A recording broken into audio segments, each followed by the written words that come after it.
Well, I'm recovering from getting sick, so I thought I'd give another free game a trial while my brain's still mush. Of course, I'm a dumbass, and my capture while I recorded my first play attempt was on the wrong window, so all I got was a blank OBS for 2.5 hours. Now, after going back and replaying Chapter 1, here are my initial thoughts on Crystal of Atlan. The game begins with a quick tutorial section where you switch between a couple different characters to get a feel for how each of them play during combat.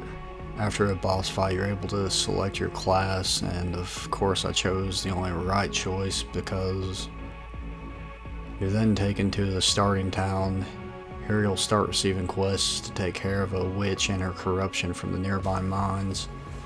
In between these exploration combat sections, you'll be taught the basic gameplay mechanics like how to handle equipment and upgrade said equipment.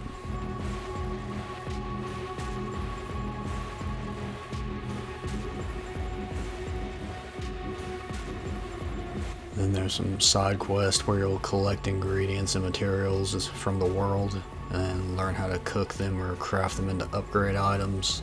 There's also some photo spots around you can find and take pictures of the environment.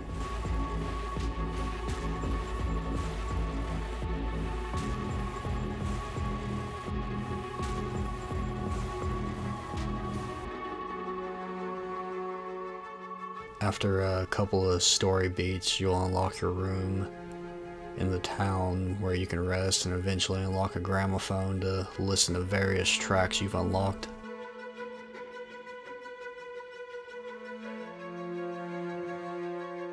You'll also unlock some customization options for your character, like different faces, hairstyles, and colors for your clothes.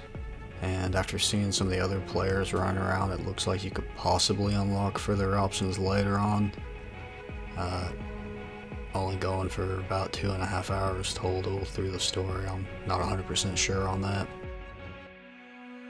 My IQ also shows again when the other players did appear, surprising me not realizing this was an MMO. So yeah. Okay, so onto the combat. As much as I enjoy a Souls game, I'm glad the combat isn't trying to replicate it. Instead it goes for more of an action-adventure style, similar to, say, the Devil May Cry series. While not as demanding as those games, it was a nice change, even using a letter grading system for how you're doing.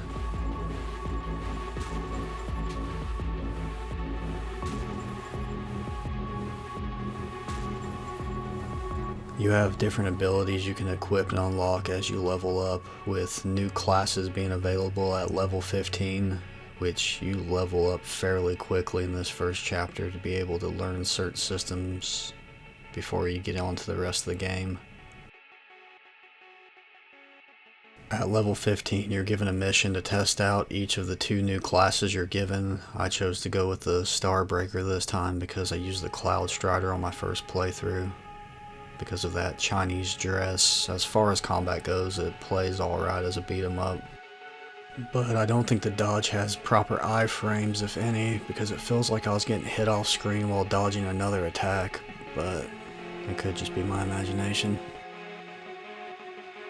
So after my 2 initial playthroughs, it seems like an alright little game, but it had mixed reviews on Steam, making me wonder what issues other players were having. And after reading a couple of reviews, it appears that certain sections of the game that have been unlocked are play to win, such as PvP and raids. I can't speak on this for personal experience, but thought I'd bring it up. So in conclusion, I had an alright time with Crystal of Atlan, but honestly, if those reviews are true, I'm against any game that's pay to win in any form. So yeah, I guess it'd be a soft recommendation. Well, see you later.